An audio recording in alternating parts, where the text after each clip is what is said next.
दोस्तों, आज की गौतम बुद्ध की कहानी के माध्यम से हम आपको बताएंगे कि बुद्ध के नज़रिए से हमारे जीवन का मूल्य क्या है। हम में से बहुत लोग अपनी ज़िंदगी की कीमत को नहीं समझते और ऐसी चीज़ों में अपनी ज़िंदगी बर्बाद कर देते हैं जिससे हमें ही नुकसान होता है। कुछ लोग शराब के पीछे, कुछ लड़कियों के पीछे और कुछ पैसों के पीछे अपना पूरा जीवन बर्बाद कर देते हैं। आज की बुद्ध कथा के माध्यम से आपको पता चलेगा कि हमारा जीवन कितना अनमोल होता है और हमें अपना यह अनमोल जीवन कैसे जीना चाहिए। एक समय की बात है, गौतम बुद्ध अपने शिष्यों को जीवन से जुड़ी अच्छी और बुरी बातों का ज्ञान दे रहे थे। सभी शिष्य बड़े ध्यान से उनकी बातों को सुन रहे थे। उन सभी में से एक शिष्य ऐसा भी था जिसे प्रश्न पूछने का आदत थी। वह उठकर गौतम बुद्ध के पास गया और बोला, आप हमें जीवन के बारे में जो कुछ भी सिखा रहे हैं उसका क्या फ़ायदा, क्योंकि हम में से कई बच्चे तो यह भी नहीं जानते कि हमारे जीवन का मूल्य क्या है और यह जीवन कितना कीमती है। इसलिए कृपया पहले हमें बताएं कि इस जीवन का मूल्य क्या है। बुद्ध ने अपने शिष्य की बात सुनकर अपने कमरे में जाकर पत्थर का एक चमकता हुआ टुकड़ा ले आया और बोले, मैं तुम्हें इस जीवन का मूल्य तब बताऊंगा जब तुम्हें इस पत्थर का सही मूल्य पता चलेगा। इतना कहकर उस पत्थर का टुकड़ा अपने शिष्य को दे दिया। शिष्य गौतम बुद्ध की बात मानकर उस पत्थर के टुकड़े को लेकर बाजार की ओर चल गए। उसने पहले बाजार में एक फल विक्रेता को देखा और उसे एक पत्थर दिखाकर पूछा, इस पत्थर के बदले तुम मुझे कितने फल दे सकते हो? विक्रेता ने कहा, यह पत्थर कोई खास नहीं है, लेकिन फिर भी मैं तुम्हें इसके बदले में 10 केले दे सकता हूँ। वह शिष्य उस पत्थर को लेकर आगे बढ़ गया। तभी उसकी मुलाकात एक सब्जी बेचने वाले से हुई। शिष्य ने सब्जी बेचने वाले से पत्थर की कीमत पूछी। सब्जी वाले ने बोला, पत्थर की कीमत के बदले में मैं तुम्हें अधिक से अधिक सब्जियों से भरा थैला दे सकता हूँ। फिर शिष्य ने उस पत्थर को लेकर एक सोने की व्यापारी के पास गया।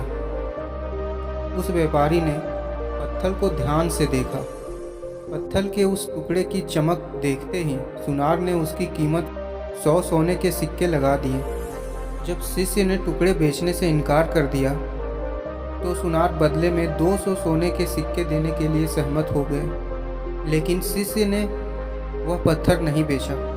इसके बाद वह शिष्य एक हीरे के व्यापारी के पास गया और पत्थर का टुकड़ा उसके सामने रख दिया। जैसे ही हीरे के व्यापारी ने उस पत्थर को देखा, उसने एक साफ कपड़ा बिछाया और उस पर पत्थर रखा।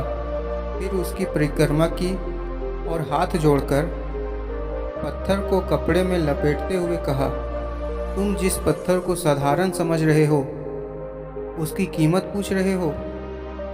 दरअसल यह एक बहुमूल्य मानिक है। ऐसा मानिक हर किसी को नहीं मिलता। अगर मैं अपना सब कुछ बेच भी दूं तो भी उसकी कीमत नहीं चुका सकता।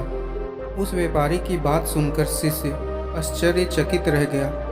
वह भागता हुआ सीधा बुद्ध के पास आया और बाजार में जो कुछ भी हुआ उसे बताया।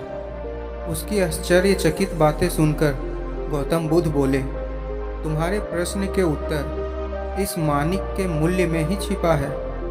हमारा जीवन भी एक मानिक है। मानिक की तरह भी यह अनमोल है, लेकिन हम इस बात को हमेशा नज़रअंदाज कर देते हैं और अपनी जीवन की कीमत नहीं समझते हैं। हम दूसरों को देखकर और उसके जैसा जीने की कोशिश करके अपने जीवन का मूल्य कम कर देते हैं। हम सोचते हैं कि हमारे जीवन का मूल्य वही है जो दूसरे हमें बताते हैं, लेकिन हमेशा याद रखें कि दूसरा व्यक्ति आपको अपनी स्थिति, बुद्धि और समझ के अनुसार महत्व देता है। जीवन केवल एक बार मिलता है, इसलिए इसे बर्बाद ना करें। अपने जीवन को उतना ही मूल्यवान समझें जितना कि आप अपने बैंक में मौजूद पैसों को मानते हैं। आज के समय में लोग प्यार, पैसा और दिखावा जैसी चीज़ों को अपनी जान से भी ज़्यादा कीमती मानते हैं। लोग प्यार की वजह से आत्महत्या कर लेते हैं। पैसे के नाम पर वे ऐसे काम करने लगते हैं जिससे कि उसकी ज़िंदगी बर्बाद हो जाती है। नाम कमाने के नाम पर वे गलत काम करने लगते हैं। हमेशा याद रखें कि दिखावा करना ज़रूरी नहीं है। प्यार दोबारा पाया जा सकता है, पैसा दोबारा कमाया जा सकता है, लेकिन ज़िंदगी दोबारा नहीं पाई जा सकती। इसलिए अपना अनमोल जीवन अच्छे से जिए, हर सेकंड का आनंद लें। कभी यह मत सोचो कि तुम इस दुनिया में किसी काम के नहीं हो। यह कभी मत सोचो कि तुम्हारा जीवन निरर्थक है। तुम्हारे होने या ना होने से कोई फ़र्क नहीं पड़ता। जब भी आपके मन में ऐसे नकारात्मक विचार आए तो बस खुद को याद दिलाएं कि जीवन एक रत्न है और यह अमूल्य है।